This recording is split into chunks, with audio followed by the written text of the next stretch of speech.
This is a really great session, so let me introduce Anton Kotov. I'm going to look at your, you have so many, such long titles, both of you, but Senior Vice President, Head of Corporate Strategy and M&A at ABB Group, and Kamal Ramdani, who is, okay, this is really long, Group Science and Innovation Chief Executive Vice President, Chief Technology and Innovation Officer at GC Group, the chemicals company. So neither of them CVC leaders, and sometimes I've felt that maybe past JCV meetings, you know, we can sometimes be a little bit inside baseball. We're all CVCs and we talk about CVC stuff.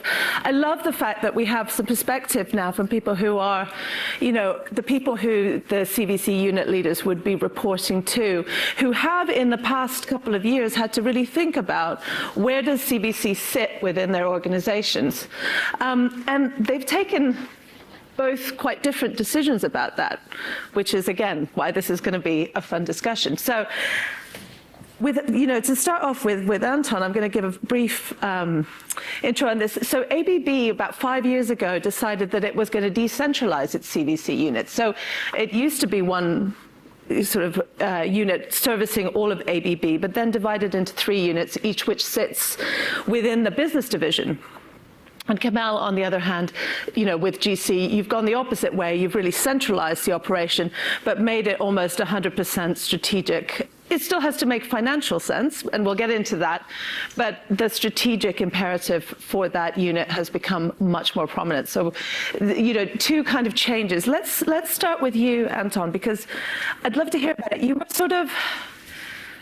You were doing this 5 years ago, when CVC units were not really facing the same existential questions that they might be facing today.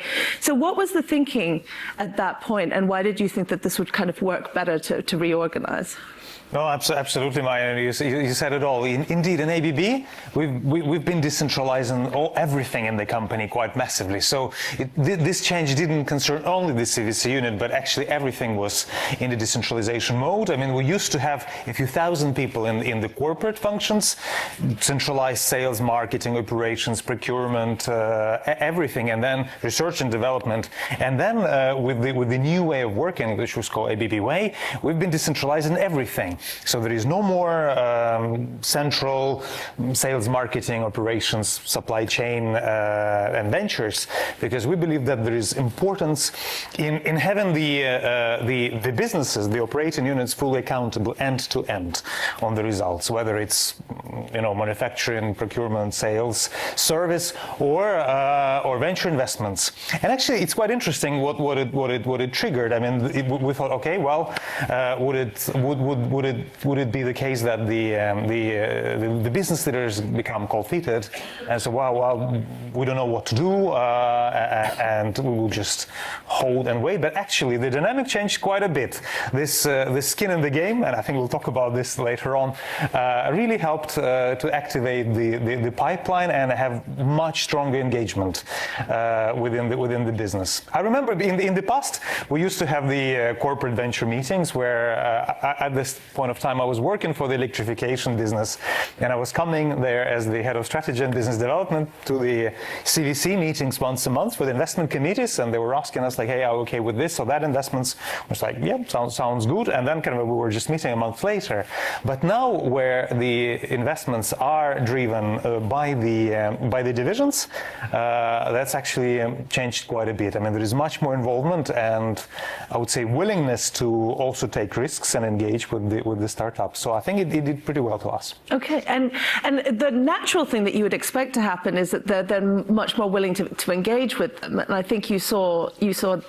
Absolutely. We used to have this kind of a non-invented here syndrome, I would say. Maybe some of the corporates would have it as well, and maybe that speaks to you colleagues, that like, okay, we would like everything to be conceived within our R&D labs, or maybe we can do M&A, but we still want to own everything. So the open innovation, I think there was not so much in the DNA of everybody in the businesses. It was definitely in the DNA of the CVC.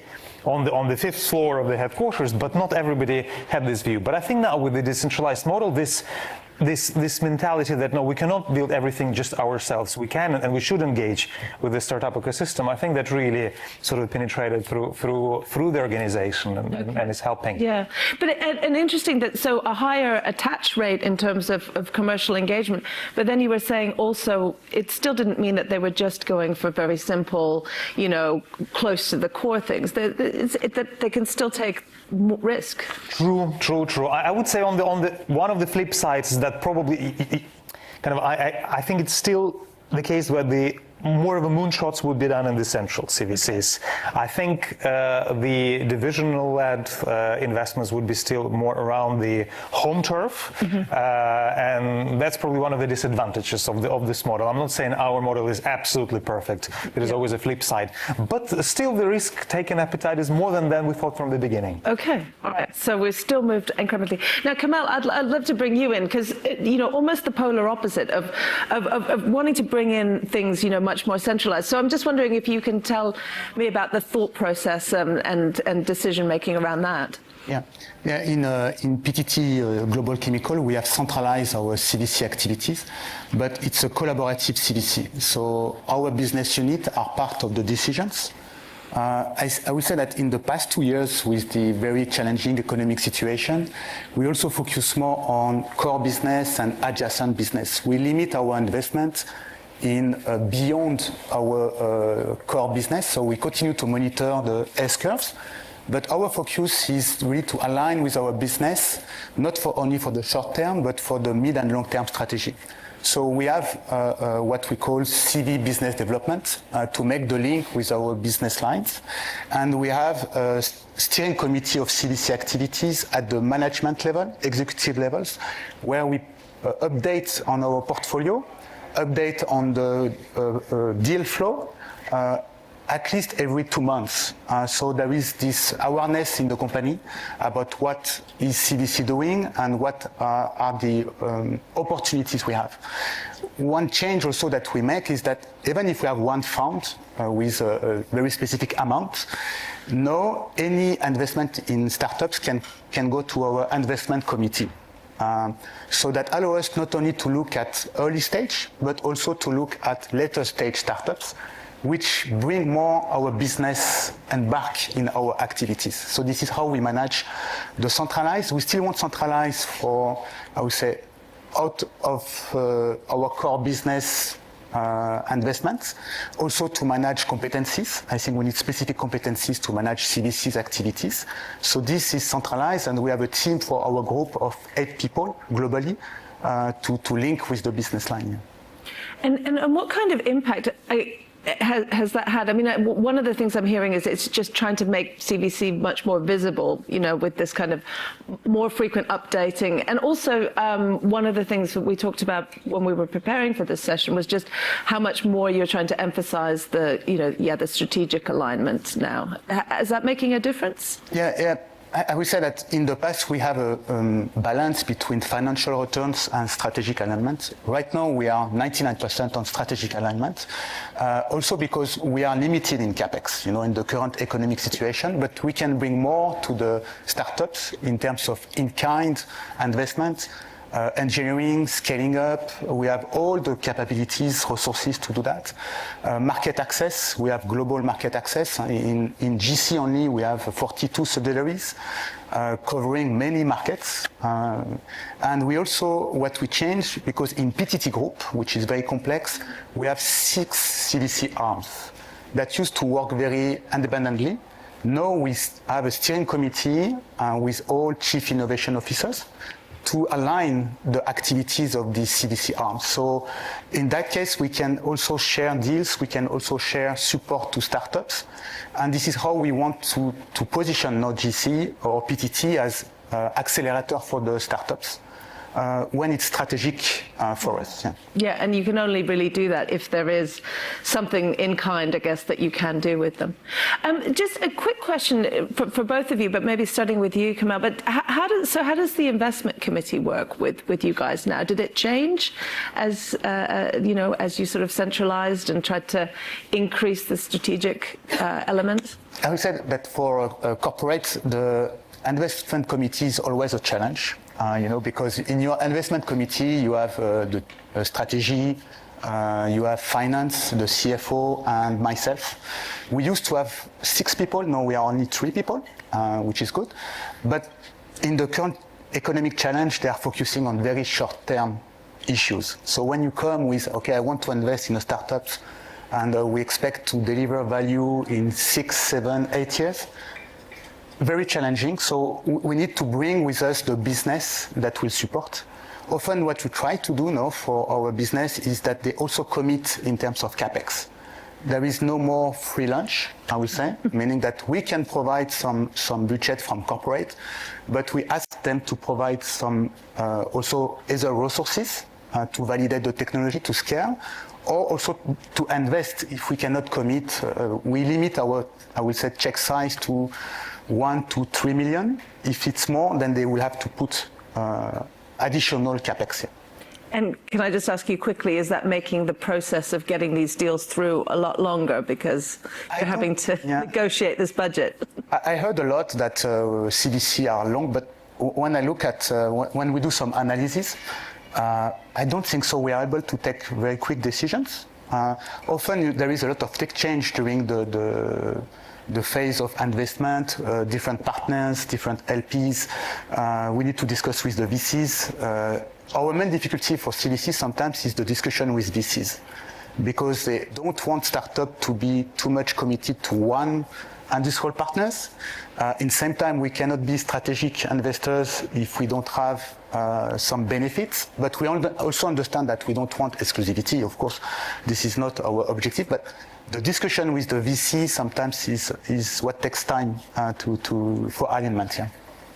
And what about you, Anton? On the same question about the investment committees, I mean, so are those decisions all now taken in the different units? But how does that work? Did you change the structure of those? Absolutely. The beautiful thing is that we do not have investment committees in ABB. The investments are done directly by the divisions.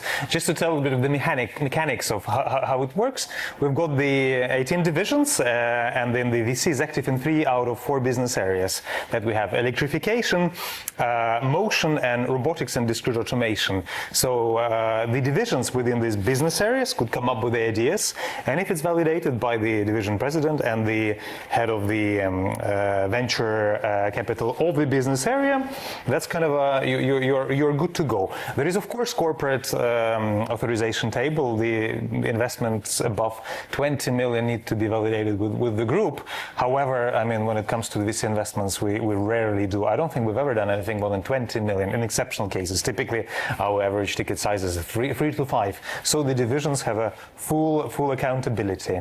And so, what has that meant for speed? Do you manage to get things through then very quickly? It's faster, yes, definitely. That brought speed. In ABB, we have a few mantras that we repeat. One of them is like smart leaders collaborate. That collaboration is needed. That's our ways of working. When it comes to investment, M&A, and ventures, we have one that says speed over synergies. Yeah, we know that we may not be getting some synergies, and maybe we would be doing certain things almost in parallel, and it's difficult to make sure that there is no duplication of work, because sometimes we may be looking at similar targets from different parts of ABB, but that's fine. I mean, it's still the benefits of doing it faster because of the full accountability of the business and the business manager that definitely exceeds the disadvantages of maybe having less synergies and a perfect coordination across. Okay, speed over synergies. I think that's maybe a mantra other people can take back. Now, I just wanted to say that I'd like to open this up to the audience in a minute, because it's a good opportunity to question some people about this. And while you're thinking of your questions, I'm just going to ask one more thing, a little bit about the general positioning, I think, of CVC now. I mean, we sort of feel, looking at it from a GCV point of view, looking at the whole market, that there was we've had 10 very strong years of lots of companies launching CVC units. There's been a lot of focus on it. More recently, there's been perhaps some realignment in terms of bringing in other types of innovation tools alongside, so whether it's venture building, venture clienting, a little bit more of a broader toolkit. How are you seeing it, kind of the way that corporate leadership is thinking about CVC and where it sits in amongst all the other things that you could do in addition to M&A, internal R&D? Maybe starting with you, Anton. Sure, Matt. I think it's equally important. I don't think it lost its importance, at least speaking of for ABB. I think the importance of open innovation is there. I think we're just more selective, and we try to balance between really incentivizing the business to do open innovation, but at the same time not to do it in a unstructured way. What I mean here is that I think on one hand side you would have this like non-invented here. I just want to own it. I don't need any partners, and like I'm very risk averse. On the other hand side, it's like, okay, let's go wild, spray and pray, right? I mean, let's do a lot of investments, and I think we need a golden middle. I mean, it needs to be a number of investments that are made, right? Because if it's just like one or two, it doesn't make sense. It's still kind of a numbers game, because we know that some of them would just not work, and we cannot just do one VC investment and it's like, okay, let's make sure it works. For sure, we need a number of them, but not too many. And that's how we actually incentivize the businesses to do it. The formula for us financially, how to do it, is that the accountability is that every division of ABB takes the VC investments on their own balance sheet. There is no corporate balance sheet. So, like, if something goes wrong and then your favorite startup goes belly up, unfortunately, well, you bear the consequences. However, we really ensure that it does not affect the operating performance. And there have been some discussions: should it be above the line, below the line? And of course, if it goes above the line and it starts hurting your operational EBITDA on a quarterly basis, then kind of the shop is closed. Nobody would do anything, because that's really going to hurt your operating performance. So we always keep it below the line, so it doesn't affect the operating performance of the business, but they still have the skin of the game because it goes on their balance sheet. Okay. And Kamel, same question to you. Yeah. You know, how does GC think about CVC amongst all the range of things you could do to innovate? Yeah, our CVC is reporting to innovation, so not to finance, hopefully. And I would say that it's even more important than before. But the way we work in our CVC changed a lot in the last year. We used to really focusing on new technology, red ocean, where we can go next. Now we all focus on our core business or adjacent to our core business, mainly focusing on applications, sustainability, but in terms of, for example, for us, packaging, composite, battery. I would say we decrease our investment in decarbonization right now. Because we are focusing on CCS projects, for example, so we know that we have some time to look at other technologies. So the way of working is very different, very strategic, but it opens broader opportunities, because we consider strategic partnership with partners in the value chain or with startups at the same levels. So if we bring the right investment to our investment committee, but not only CVC, then we can access to later stage startups. So this is the big change we are doing now in our CVC activities. Yeah. Okay, well, I think this would be a good opportunity to open it up to the room. So yes, we've got 2 roving mics, so we'll start here. Kamel, Anton, thanks very much for your insight there. Julio Romo, 247 Strategy. I've got a question about the concept of return on innovation and kind of how you are able to manage the perception with your corporate, who might have a shorter term focus on the returns, against what you know from the investments that you make might take more time to see that return, and how you're able to kind of make sure the relationships you have with your investees is safeguarded from pressure that might come from up above. Don't know which. Do you want to jump in first? No, clearly return on investment. No, we discuss that every week. Not only for innovation and for all the functions, but innovation and CVC have to benchmark with other functions and sometimes with operational business, where it's easier to calculate the return on investment. For innovation, we have one part which is how we measure return on investment on core business. And we separate what is growth or new business, what we call business incubation. Here we are more looking at the value of the portfolio that we have, including startups and including our own venture projects that we have internally.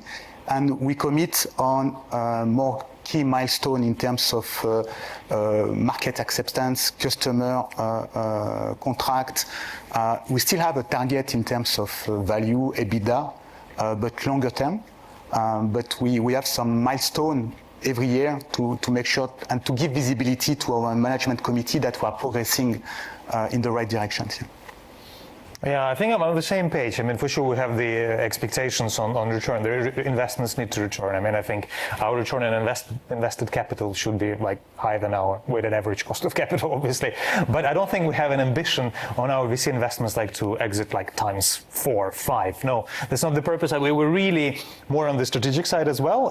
We don't have a hardcore KPIs financially on our VC activities with the divisions. But what we track is do we actually do the more venture clienting with the startups that we're engaging?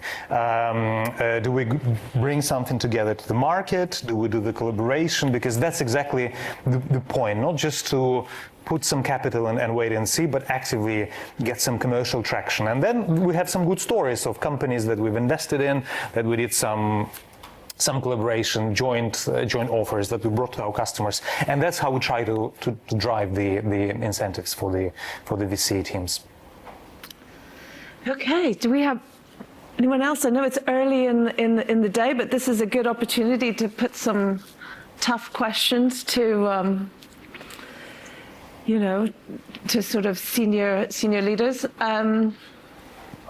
Yep, we have a question here. Thanks for the panel.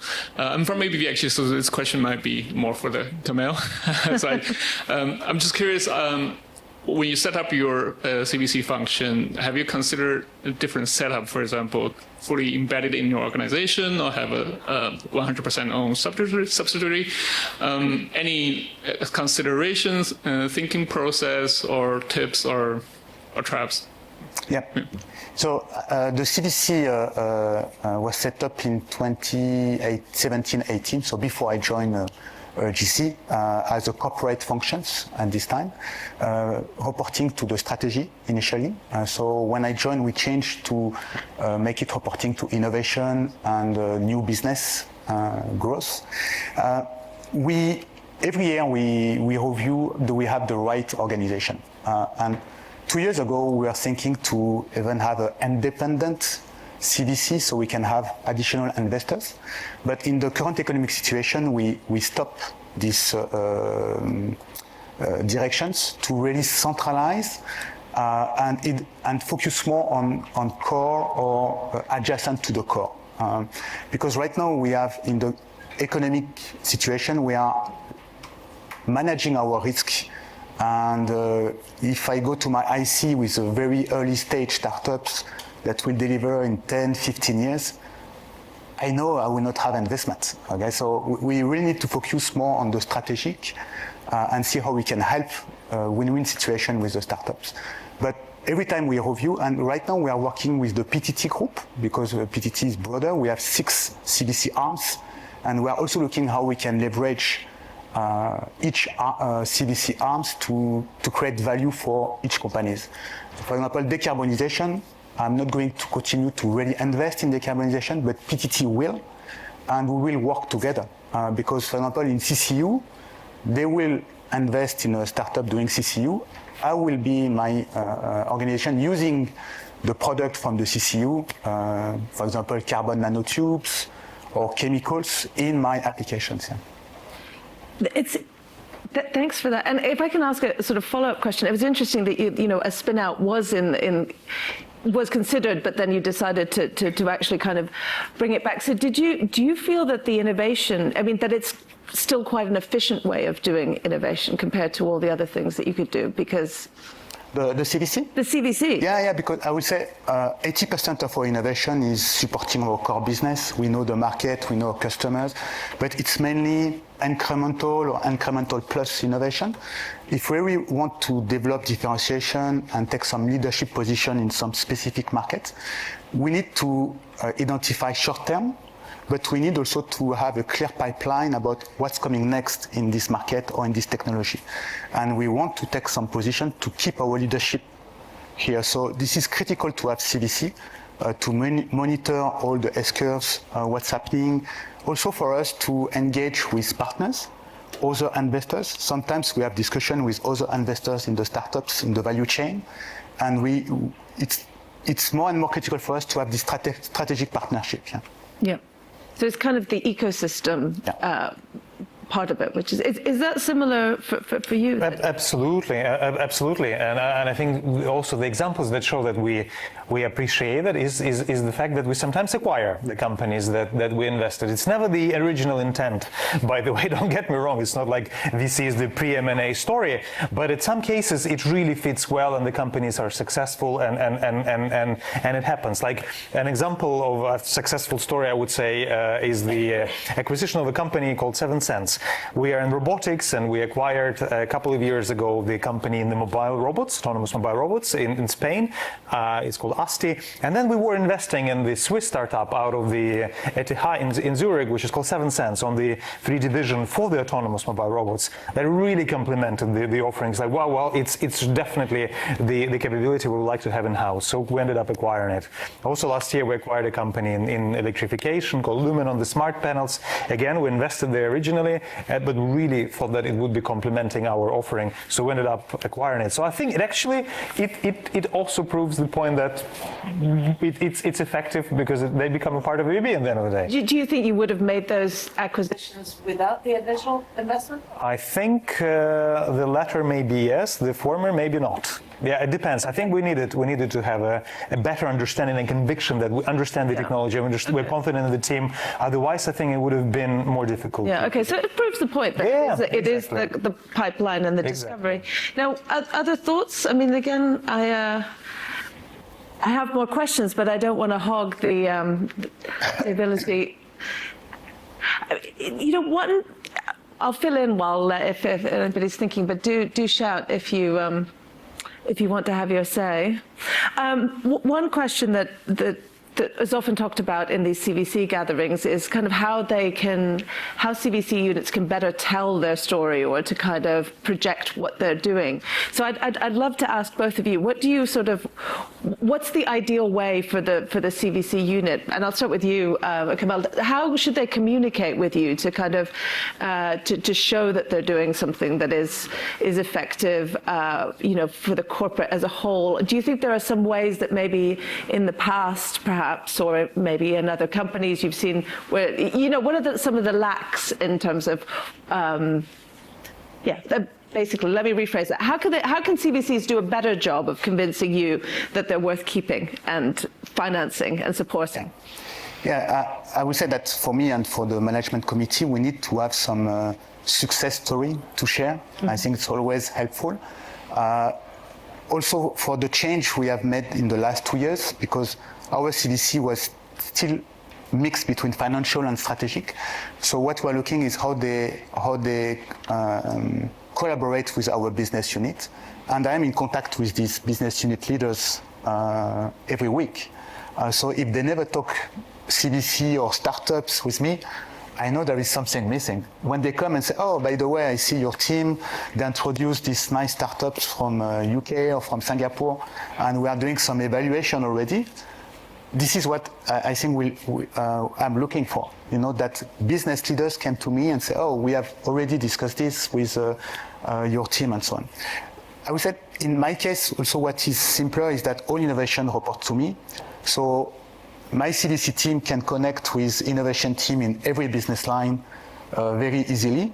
But after, you still need to convince the business. Because when you keep at the technical part, you can develop a lot of things, but that will never deliver value at the end. So we need to make sure we bring the business as soon as possible.